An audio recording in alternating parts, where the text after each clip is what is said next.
श्री गणेशाय नमः। नमस्कार दोस्तों आप सभी को जितिया व्रत की हार्दिक शुभकामनाएं। दोस्तों आज इस वीडियो में मैं आपको सुनाने वाली हूँ दो बहनों की कहानी। तो दोस्तों चलिए कहानी शुरू करते हैं। दोस्तों किसी नगर में एक राजकुमार रहा करता था। उसकी प्रजा बहुत ही सुखी थी। सभी लोग राजा को बहुत मानते थे। एक बार वह राजा जंगल में शिकार खेलने गया। शिकार करते करते राजा बहुत दूर निकल गया। प्यास के मारे राजा की गला सूखने लगी। वह नदी के तलाश में इधर उधर घूमने लगा। अचानक राजा को दूर एक नदी दिखाई दी। पास गया तो राजा ने देखा कि दो लड़कियां नदी में नहा रही है और गाना भी गा रही है। राजा पास गया तो उसका नजर एक लड़की पर पड़ी जो कि बहुत ही गोरी थी। राजा अपना दिल उस पर हार गए। पानी पीकर राजा अपने राज्य को लौटे और बहुत ही उदास रहने लगे। खाना पीना भी उन्होंने छोड़ दिया था। जब राजा को पता चला कि राजकुमार खाना नहीं खा रहे और दिन भर अपने महल में ही रह रहे हैं, तब वे कुशल मंगल पूछने के लिए राजकुमार के पास पहुंचे। तब राजकुमार ने सारी घटना कह सुनाई और कहा, मुझे उस गोरी लड़की से शादी करना है। राजा उस लड़की की तलाश में अपने सैनिकों को भेजे। सैनिकों ने उन लड़कियों के गांव को ढूंढ निकाला। उन्हें पता चला कि ये दोनों लड़कियां जुड़वा बहनें थी और उनके पिता एक गरीब किसान थे। राजा मंत्री के साथ उनके गांव गए एवं गोरी लड़की का हाथ अपने राजकुमार के लिए मांगे, पर किसान ने कहा कि जब तक सांवली लड़की की शादी नहीं होता तब तक वह गोरी लड़की की शादी नहीं करेंगे। राजा ने राजकुमार के साथ दोनों लड़कियों का शादी करवा दिया, पर राजकुमार गोरी लड़की से ज्यादा प्यार करते थे, सांवली लड़की से उतना प्यार नहीं करते थे। दोस्तों ऐसे ही दिन बीत रहा था और कुछ दिन बाद गोरी लड़की से एक पुत्र और एक पुत्री हुआ और सांवली लड़की से भी एक पुत्र और एक पुत्री हुई। राजकुमार सांवली लड़की और उसके बच्चों को उतना नहीं मानते थे जितना कि गोरी लड़की और उसके बच्चों को मानते थे। पर सांवली लड़की बहुत ही गुणवान थी और धार्मिक प्रवृत्ति की थी। उसने अपने बच्चों को सही संस्कार दिया, पर कुछ दिनों के बाद किसी बीमारी से उसका देहांत हो गया। दोस्तों गोरी लड़की के पुत्री का नाम चंपा था और सांवली रानी के पुत्री का नाम दोलन था। दोस्तों कहानी दोलन और चंपा की अब शुरू होती है। सांवली रानी के मरने के बाद गोरी रानी ने अपने सौतेले बच्चों पर तरह तरह का कष्ट देना शुरू कर दिया। उन्हें खाना पीना भी ठीक नहीं देती थी। राजा से कहलवाकर उसने अपने पुत्रों की दाखिला अच्छे गुरुकुल में करवाया, जहाँ पर राजकुमार और ब्राह्मण और ऊंचे कुल के बच्चे वहाँ पढ़ा करते थे, और वही अपने सौतेले बच्चे का दाखिला एक साधारण सा गुरुकुल में करवाया। सांवली रानी के बच्चे यानी कि दोलन और उसका भाई पढ़ाई में बहुत ही अव्वल थे। अपने गुरु का सेवा भी करते थे, जिसके कारण गुरुकुल के हर आचार्य उसे बहुत पसंद करते थे। बहुत ही जल्दी वे लोग वेदों का ज्ञान भी अर्जन कर लिए और उन्हें पढ़ाई में अव्वल होने के कारण श्रेष्ठ पदक से सम्मानित किया गया। जब दोलन और उसका भाई वह सम्मानित पदक लेकर महल आए तो गोरी रानी जल भुन गई और मन ही मन सोचने लगी कि मेरे बच्चे को इतने बड़े गुरुकुल में जाने के बाद भी उसका कोई नाम नहीं है, पर ये साधारण से गुरुकुल में जाकर भी इनका इतना नाम हो गया। रानी ने तुरंत राजा से कहलवाकर उन्हें गुरुकुल से निकलवा दिया। कुछ दिनों बाद दोलन और चंपा बड़ी हो गई। अब दोनों की शादी की चिंता उन्हें सताने लगी।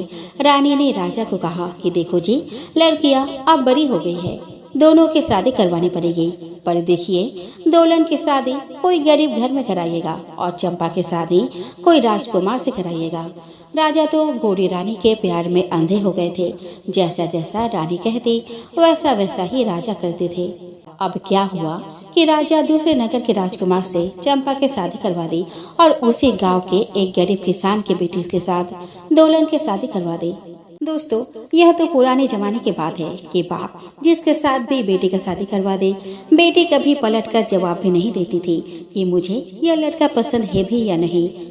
तो दोस्तों अब दोलन और चंपा दोनों ससुराल चले गए। चंपा तो महल में ऐसे आराम से रहने लगी, पर दोलन की जिंदगी बहुत ही कष्टकर हो गई। उसे तो दो समय का खाना भी नसीब नहीं होता था। कभी रात को हुआ तो दिन को नहीं, और कभी दिन को हुआ तो रात को नहीं, और कभी कभी तो 2 दिन तक भूखे रहने पड़ते थे। दोलन के पति भी दूसरों के खेत पर काम करता, कभी मन किया तो काम किया और कभी मन न किया तो दिन भर सोया ही रहा। दोस्तों, ऐसे ही दिन कट रहे थे। कुछ महीनों बाद दोलन और चंपा ने बहुत ही सुंदर पुत्रों को जन्म दिया। चंपा का पुत्र तो सोने के खिलौने से खेलता, चांदी के चम्मच से खाना खाता और मखमल के बिस्तर पर सोता था, पर दोलन का बेटा मिट्टी के खिलौने से खेलता, खाना भी वैसे ही रूखा सूखा खाता। दोस्तों, एक दिन गांव की बुजुर्ग महिला दोलन के पास आई और बोली कि दोलन। दोलन बोली कि क्या हुआ माई? बुढ़िया माता ने बोला कि दोलन, जितिया का व्रत आ रहा है, जितिया का व्रत नहीं करोगे क्या? दोलन ने कहा कि हाँ माई, करूँगी, पर माई घर का हालात तो आप जानते ही है। मेरा पति तो कोई काम वाम करते नहीं, व्रत में लगे सामान कैसे लाऊंगी मैं? बुढ़िया बोली कि व्रत में इतना सामान तो नहीं लगता, इतना खर्च भी नहीं है। दोलन कहती है कि ठीक है माई, मैं जंगल से लकड़ी लाकर उसे बाजार में बेचकर जो पैसा आएगा उसी से जितमान बाबा की पूजा करूंगी। तू मुझे इस व्रत का विधि बता दे। बुढ़िया ने कहा कि देखो दोलन, आश्विन मास के सप्तमी को नहा खाई करना, अष्टमी को निर्जला व्रत करना और नवमी को पारण करना। बुढ़िया ने सारा विधि विधान बताकर वहाँ से चली गई। अब दूसरे ही दिन दोलन लकड़ी बीनने जंगल चली गई। जंगल में थोड़ी दूर ही गई होगी कि उसे एक गाय माता मिली। गाय माता ने आवाज लगाया कि दोलन, ए दोलन, कहाँ जा रही हो? जरा सुन ना, इधर तो आ। दोलन ने कहा कि क्या हुआ गाय माता? गाय माता ने कहा कि दोलन, मेरी कमर बहुत दुख रही है, थोड़ा दबा तो दे। दोलन ने कहा कि हाँ गाय माता, ठहरो, मैं दबा देती हूँ। दोलन कमर दबा ही रही थी कि गैया माता ने एक सुंदर बछड़े को जन्म दे दिया। दोलन ने बछड़े को अपने आंचल से साफ किया और बछड़े को दूध पिलाई और गाय से विदा लेकर आगे बढ़ गई। कुछ आगे चलकर उसे एक और आवाज सुनाई दी, दोलन, ए दोलन, जरा इधर तो आ। दोलन बोली, कौन है? उधर से आवाज आती है कि मैं हूँ, जरा मुझे इस मकड़ी के जाला से निकाल तो दे, मैं इस जाली में फंस गया हूँ, तुम्हारी बहुत मेहरबानी होगी। दोलन ने देखा कि वहाँ एक नाग देवता मकड़ी के जाले में फंसे हुए हैं। दोलन ने कहा कि ठीक है नाग भैया, मैं आपको निकाल देती हूँ। दोलन उस सांप को मकड़ी के जाले से निकालकर आगे बढ़ जाती है। आगे बढ़ने पर उसे एक बुढ़िया मिलती है। बुढ़िया बहुत ही बीमार थी, सारे शरीर में घाव थे जिसमें से मवाद बह रहे थे। बुढ़िया ने कहा कि बेटी, जरा मेरे घाव को साफ तो कर दे और मेरे पैर दबा दे, बहुत दूर से आई हो, चलते चलते मेरे पैर में दर्द हो गए हैं, तू अगर दबा देगी तो बड़ी मेहरबानी होगी। दोलन ने उस बूढ़ी के घाव को साफ किया और पैर दबाकर बुढ़िया से विदा लेकर जंगल की तरफ चल दी। दोस्तों, उस दिन दोलन को जंगल से ढेर सारी लकड़ियां मिली। उसने सारी लकड़ियां इकट्ठा की, पर लकड़ियों को बांधने के लिए उसने रस्सी लाना भूल गई थी। अब उसे चिंता सताने लगी कि अब इन लकड़ियों को वो कैसे ले जाएगी। दोस्तों, दोलन यह सोच ही रही थी कि वहाँ वही नाग प्रकट हो गया जिसे दोलन ने मकड़ी के जाले से निकाली थी। नाग ने कहा कि दोलन, तुम चिंता मत करो, मैं हूँ ना, तुमने मुझे मकड़ी के जाले से निकाला, अब फर्ज बनता है कि मैं तुम्हारी मदद करूं। नाग ने लकड़ियों की गठरी को अपने कुंडली में बांध ली और उस गठरी को दोलन ने अपने माथे पर उठाकर घर की तरफ चल दी। रास्ते में उसे वही बुढ़िया मिली जो पूरी तरह से स्वस्थ थी। बुढ़िया ने कहा कि बेटी, तेरी सेवा से मैं बिल्कुल ठीक हो गई हूँ, ईश्वर तेरी भला करे, तेरी हर मनोकामना पूरी हो, तेरा घर धन धान्य से भरा रहे। बुढ़िया माई ने ढेर सारा आशीष देकर वहाँ से अंतर्ध्यान हो गई। दोलन थोड़ी आगे बढ़ी तो उसे वही गाय और बछड़ा दिखाई दिया। गाय ने कहा कि दोलन, मुझे भी अपने घर ले चलो, इस जंगल में मुझे और मेरे बछड़े को जंगली जानवरों से बहुत खतरा है। तुम्हारे घर पर रहूंगी तो मैं और मेरा बछड़ा दोनों सुरक्षित रहेंगे। दोलन ने कहा कि ठीक है गाय माता, चलो मेरे साथ। दोलन गाय और बछड़े को साथ लेकर घर आई, अपने माथे से लकड़ियों का बोझा उतारी। नाग देवता भी दोलन को आशीर्वाद देकर जंगल को चले गए। दोलन ने लकड़ियों को उठाकर घर के अंदर रख दी ताकि बारिश में ना भीग जाए और सोचा कि कल सुबह अपने पति को बाजार भेजकर उन लकड़ियों को बेच देगी और उन पैसों से व्रत के लिए आवश्यक पूजन सामग्री ले आएगी। दोस्तों दोलन ने गाय को चारा लगाकर हाथ पैर धोने चली गई। आकर देखी तो गाय माता ने बाल्टी भर दूध दे रखी है। उस दिन वे लोग सूखी रोटी नहीं बल्कि दूध रोटी खाया। इतने दिनों के बाद उन्हें आज भरपेट खाना मिली है। उस दिन वे तीनों आराम से सोए। सुबह हुई तो दुल्हन ने पति से कहा कि सुनिए जी, कमरे में जो लकड़ी रखी है उसे बेच कर आओ और उससे जो पैसा मिलेगा उससे पूजा के सामान ले आओ। दोस्तों जैसे ही दुल्हन के पति लकड़ी निकालने जाता है वो देखता है कि सारी लकड़ियाँ सोने की हो गई है और गाय भी सोने का गोबर कर रही है। वे लोग आश्चर्यचकित हो गए।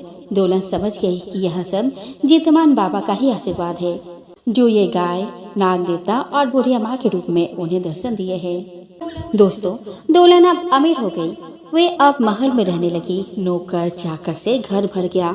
दुल्हन का बेटा भी अब स्वर्ण के खिलौने से खेलने लगा, मखमल के बिछौने में सोने लगा। दुल्हन ने पूरी विधि विधान से जितिया का व्रत करने लगे। दोस्तों उनके घर से अब कोई भी भिक्षु साधु संत खाली हाथ नहीं जाता था। वे लोग दिल खोलकर दान दिया करते थे। चारों बगल उनका नाम होने लगा। तो एक दिन क्या हुआ कि यह खबर राजा तक पहुंची कि आपके बेटी दुल्हन और उसका पति बहुत ही दानवीर है। जो भी उनके पास जाता है वह खाली हाथ नहीं आता। यह सुनकर दुल्हन के सौतेली माँ ने सोचा कि मैंने तो इसकी शादी एक गरीब घर में करवाई थी, फिर इतना धन इनके पास कैसे आया।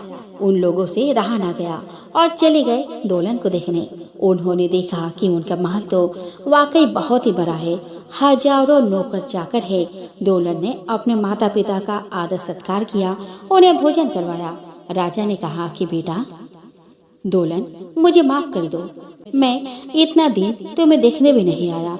तुम्हें जानबूझकर गरीब के घर शादी करवाया ताकि तुम्हें जिंदगी भर कष्ट हो। मैं बहुत पापी हूँ। इतना कुछ करने के बाद भी तुमने हमारा इतना आदर सत्कार किया। भगवान तुम्हारा भला करे। दुल्हन ने कहा कि पिताजी मुझे इस बात के कोई दुख नहीं है। जिसके नसीब में जो होता है वो उसको मिलता ही है। आप दुखी मत होइए। पर सौतेली माँ तो पूरी जल भुन गई। उससे रहा न गया और वह पूछ ही लिया कि दुल्हन पर यह चमत्कार हुआ कैसे। दुल्हन बहुत ही भूली थी, इसीलिए वह सारा हाल कह सुनाई कि कैसे उसने जितिया का व्रत किया और जंगल की सारी घटना कह सुनाई। रानी ने राजा से कहा कि सुनिए जी, चलिए चंपा के घर भी घूम कर आते हैं। रानी चंपा के महल जाती है और दुल्हन के अमीर बनने की सारी कहानी बताती है और कहती है कि तुम भी जितिया व्रत करने का संकल्प करके लकड़ी लाने जंगल जाना। जंगल से लकड़ी चुनकर बेचकर उस पैसे से जितिया का व्रत करना। देखना तुम्हारा धन 2 गुना से 4 गुना हो जाएगा। बस और क्या था। माँ के कहे अनुसार चंपा घर में सब कुछ होते हुए भी चल दी जंगल में लकड़ी चुनने। थोड़ी आगे जाने पर उसे वह गाय मिली। उसने कहा कि चंपा, ओ चंपा, कहाँ जा रही हो। चंपा कहती है कि कहीं भी जाऊं, तुमसे क्या। गाय कहती है, चंपा देखो ना, मुझे प्रसव पीड़ा हो रही है, जरा मेरी कमर तो दबा दो। चंपा कहती है कि जब तक मैं तेरी कमर दबाऊंगी तब तक मैं कितनी दूर न चली जाऊंगी। इतना कहकर मुंह टेढ़ी करके चंपा आगे बढ़ जाती है। आगे उसे वही नाग मिला जो कि मकड़ी के जाले में फंसा हुआ था। उसने कहा कि चंपा, ओ चंपा, जरा मुझे इस मकड़ी के जाले से निकाल तो देना। चंपा बोली कि नहीं बाबा, अगर मैं तुम्हें निकालने गई और तुम मुझे डस लो तो मैं तो मर जाऊंगी ना। ना भाई ना, मैं तुम्हें नहीं निकालूंगी। इतना कहकर वह आगे चली जाती है। आगे उसे वही बुढ़िया मिलती है। बुढ़िया माई कहती है कि चंपा, ए चंपा, जरा इधर सुन, थोड़ी मेरी पैर दबा दे और मेरे घाव को साफ कर दे। मैं बहुत दूर से चल कर आई हूँ। चंपा कहती है कि छी, मैं तुम्हारी घाव साफ नहीं करूँगी और मैं तुम्हारे पैर क्यों दबाऊं। मैं भी तो इतनी दूर से चल कर आ रही हूँ और मेरे पास इतना समय भी नहीं है। इतना कहकर वह आगे बढ़ जाती है। दोस्तों चंपा को उस दिन जंगल में लकड़ी भी नहीं मिली। 2-4 पतली पुतली लकड़ियां ही मिली। उसने उसको चुना और उसकी गठरी बनाई। तभी वहाँ उसे वह नाग देवता दिखाई दिए। चंपा ने कहा, ए नाग देवता, आओ, मेरी लकड़ियों को अपने कुंडली में बांधकर बोझा को उठा दो।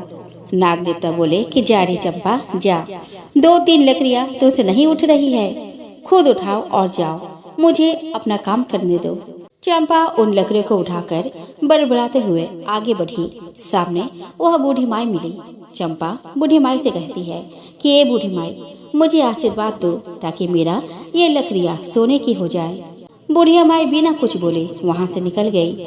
आगे वो गाय माता मिली। चंपा बोली कि ए गाय माता, चलो मेरे साथ। गाय माता बोली कि चंपा, मैं तुम्हारे साथ क्यों जाऊँ? तूने तो मेरी कमर भी नहीं दबाई। मैं तुम्हारे साथ नहीं जाऊंगी, तुम जाओ अकेले, मैं यही खुश हूँ।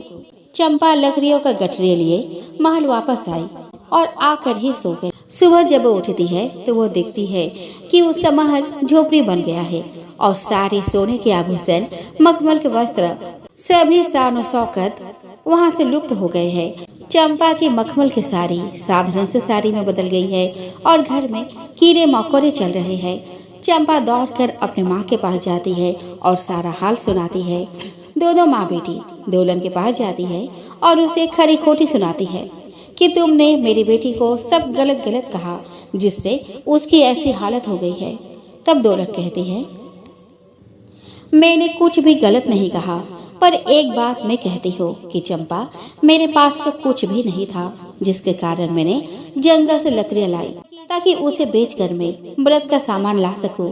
उस समय तो मेरे पास 2 वक्त के खाने के लिए भी कुछ नहीं था, पर तुम्हारे पास तो सब कुछ था, फिर भी तुमने ऐसा किया। और जो जंगल में गाय माता, नाग देवता और बुढ़िया माई मिली थी, वह कोई और नहीं बल्कि साक्षात जितमान बाबा के ही रूप थे, जो तुम्हारी परीक्षा ले रहे थे। तुमने उनका निरादर किया है, जिसका फल तुम भोग रही हो। चंपा और उसके माँ दोलन की पैर पकड़ ली और कहा कि हमें इस संकट से निकालो। तब दोलन बोली कि मैं तो कुछ भी नहीं हूँ, जो है वो जितमान बाबा है, तुम्हें उनसे माफी मांगनी चाहिए। दोनों माँ बेटी जितमान बाबा से माफी मांगने लगी। तभी वहाँ वो बुढ़िया माई प्रकट होती है और कहती है कि परसों आश्विन का अष्टमी है, तुम अष्टमी के दिन निर्जला व्रत रखना, लेकिन निर्जला व्रत रखने से एक दिन पहले नहा खाई करना और अष्टमी को निर्जला व्रत रखना, नवमी को पार न करना, तुम्हारी सारी कष्ट दूर हो जाएगी। चंपा ने वैसा ही किया और उसके सारी दौलत, सारी शोहरत सब वापस मिल गई। सौतेली माँ ने दोनों बेटी यानी कि चंपा और दोलन को प्यार से गले लगा लिया। तो बोलो जितमान बाबा की जय।